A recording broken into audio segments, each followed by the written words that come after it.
Ketika Chelsea resmi mengumumkan perekrutan Morgan Rogers, banyak orang terkejut. Bukan hanya karena nilainya yang besar, tetapi juga karena waktunya. Setelah musim yang mengecewakan dan gagal tampil di kompetisi Eropa, Chelsea justru berhasil mendapatkan salah satu talenta muda terbaik Inggris. Bahkan mereka mampu mengalahkan Arsenal dalam perburuan tanda tangan sang pemain. Namun, bagi orang yang benar-benar mengikuti perjalanan Morgan Rogers, kepindahan ini sebenarnya bukan sesuatu yang tiba-tiba. Chelsea telah memantau perkembangannya selama lebih dari 2 tahun. Dan yang membuat transfer ini semakin menarik adalah satu fakta sederhana. Di Stamford Bridge, Rogers tidak akan memulai petualangannya sendirian. Di sana sudah ada sahabat terbaiknya, Cole Palmer. Banyak penggemar mengenal Palmer dan Rogers sebagai dua pemain muda berbakat yang sama-sama berasal dari Akademi Manchester City. Namun, hubungan mereka jauh lebih dalam daripada sekedar mantan rekan setim. Mereka adalah sahabat yang hampir setiap hari saling menghubungi. Dalam sebuah wawancara, Palmer bahkan mengaku bahwa mereka hampir selalu melakukan panggilan FaceTime setiap hari. Mereka tidak hanya berbicara tentang sepak bola. Mereka membicarakan kehidupan, keluarga, dan berbagai hal di luar lapangan. Bahkan setelah setiap pertandingan, orang pertama yang mengirim pesan kepada Palmer adalah Morgan Rogers. Persahabatan itu dimulai pada tahun 2019 ketika Rogers bergabung dengan Akademi Manchester City dari West Bromwich Albion sebagai salah satu talenta paling menjanjikan di Inggris. Saat itu, Cole Palmer sudah lebih dulu berkembang di Akademi City. Selama 2 tahun berikutnya, keduanya menjadi bagian dari generasi emas Akademi Manchester City. Palmer biasanya bermain di sisi kanan, sementara Rogers beroperasi dari sisi kiri.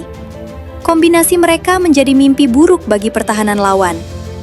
Momen yang paling dikenang terjadi pada final FA Youth Cup 2020 melawan Chelsea. Manchester City sempat tertinggal lebih dahulu, tetapi Palmer memulai kebangkitan dengan memberikan assist kepada James McAtee. Tidak lama kemudian, Rogers mencetak gol untuk membawa City berbalik unggul.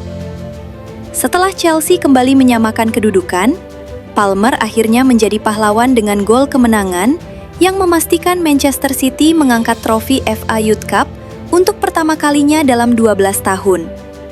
Sejak saat itu, keduanya selalu dianggap sebagai calon bintang masa depan Inggris. Namun perjalanan mereka menuju level tertinggi ternyata sangat berbeda. Cole Palmer berkembang jauh lebih cepat. Ia berhasil menembus tim utama Manchester City sebelum akhirnya dijual ke Chelsea pada tahun 2023 dengan nilai transfer sekitar 42 juta pound sterling. Sementara itu, Morgan Rogers harus melewati jalan yang jauh lebih berat. Ia dipinjamkan ke Lincoln City, Bournemouth, hingga Blackpool. Banyak pemain muda yang kehilangan arah setelah menjalani perjalanan seperti itu.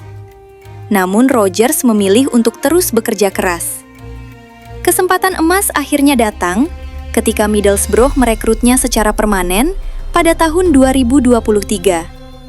Di sanalah karirnya benar-benar berubah. Dalam sebuah wawancara, Rogers mengakui bahwa masalah terbesarnya di Manchester City adalah proses adaptasi. Ia merasa kesulitan menjadi dirinya sendiri di dalam tim yang dipenuhi pemain-pemain berbakat. Berbeda dengan ketika masih di West Brom, di mana ia bisa bermain lebih bebas dan mengekspresikan kemampuannya. Namun, justru pengalaman sulit itulah yang membentuk mentalnya. Hanya 1 tahun setelah bersinar bersama Middlesbrough, Aston Villa datang merekrutnya. Di bawah sistem yang tepat, Rogers berkembang menjadi salah satu gelandang serang terbaik di Premier League. Ia membantu Aston Villa meraih gelar Liga Eropa, membawa klub terus bersaing di Liga Champions, sekaligus memenangkan penghargaan PFA Young Player of the Year. Bahkan pencapaiannya tidak berhenti di situ. Di Piala Dunia 2026, Thomas Tuchel secara mengejutkan memilih Morgan Rogers masuk ke skuad Inggris. Sementara Cole Palmer justru harus tersingkir. Sebuah bukti bahwa perkembangan Rogers benar-benar luar biasa. Jika melihat statistik musim lalu, alasannya menjadi sangat jelas.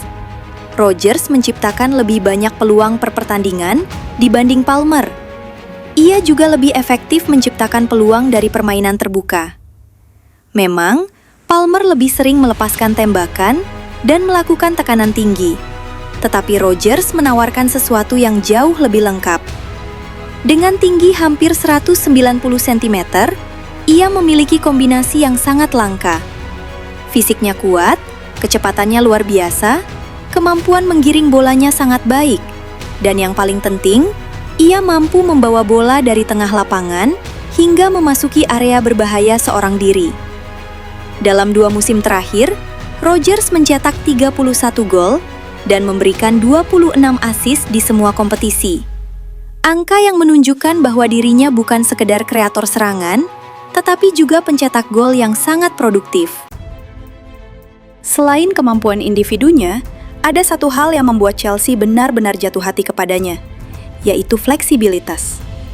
Rodgers bisa dimainkan sebagai gelandang serang nomor 10, sayap kiri, bahkan penyerang kedua. Ia mampu beradaptasi dengan berbagai sistem tanpa kehilangan efektivitasnya. Kemampuan ini sangat cocok dengan filosofi pelatih baru Chelsea, Xabi Alonso. Menurut berbagai laporan, Alonso secara langsung menghubungi Rodgers sebelum transfer terjadi. Ia menjelaskan bagaimana peran Rodgers dalam proyek baru Chelsea dan bagaimana dirinya akan menjadi salah satu pemain kunci dalam sistem yang sedang dibangun. Di Bayer Leverkusen, Alonso terkenal menggunakan formasi 3-4-2-1. Dalam sistem itu, terdapat 2 gelandang serang yang bermain tepat di belakang striker. Peran pertama biasanya menjadi kreator utama yang bebas bergerak ke berbagai area. Peran kedua lebih fokus melakukan penetrasi dari half space, membawa bola ke depan, dan menciptakan ancaman langsung ke kotak penalti. Jika sistem yang sama diterapkan di Chelsea, maka Cole Palmer diperkirakan akan memainkan peran seperti Florian Wirtz, sang pengatur permainan utama. Sedangkan Morgan Rodgers akan menjadi sosok yang menyerang dari sisi kiri, memanfaatkan kekuatan fisik, kecepatan, dan kemampuan dribblenya untuk menghancurkan pertahanan lawan. Artinya, alih-alih saling memperebutkan posisi, Palmer dan Rodgers justru bisa saling melengkapi. Menariknya lagi, hubungan mereka di luar lapangan diyakini akan membuat chemistry tersebut terbentuk jauh lebih cepat. Persahabatan mereka bahkan melahirkan salah satu selebrasi paling terkenal di Premier League. Banyak orang mengira selebrasi kedinginan adalah milik Cole Palmer. Padahal kenyataannya, Morgan Rodgers adalah orang pertama yang melakukannya ketika masih membela Middlesbrough. Seminggu kemudian, Palmer mencetak 2 gol untuk Chelsea dan meniru selebrasi tersebut. Setelah pertandingan, ia langsung mengakui bahwa ide itu berasal dari sahabatnya. Sejak saat itu, keduanya sering bercanda mengenai siapa pemilik sebenarnya dari selebrasi tersebut. Semua cerita itu menunjukkan satu hal. Morgan Rodgers dan Cole Palmer bukan sekedar 2 pemain muda berbakat. Mereka tumbuh bersama, berkembang bersama, dan kini kembali dipersatukan di klub yang sama. Pertanyaan besarnya sekarang bukan lagi apakah mereka bisa bermain bersama. Namun, seberapa berbahaya duet ini jika Xabi Alonso berhasil mengeluarkan kemampuan terbaik keduanya? Dengan Palmer sebagai otak permainan dan Rodgers sebagai mesin penghancur pertahanan, Chelsea mungkin akhirnya memiliki kombinasi yang selama ini mereka cari. Jika semuanya berjalan sesuai rencana, Stamford Bridge tidak hanya akan menjadi rumah bagi 2 sahabat terbaik. Stadion itu juga bisa menjadi tempat lahirnya salah satu duet paling mematikan di Premier League dalam beberapa tahun ke depan.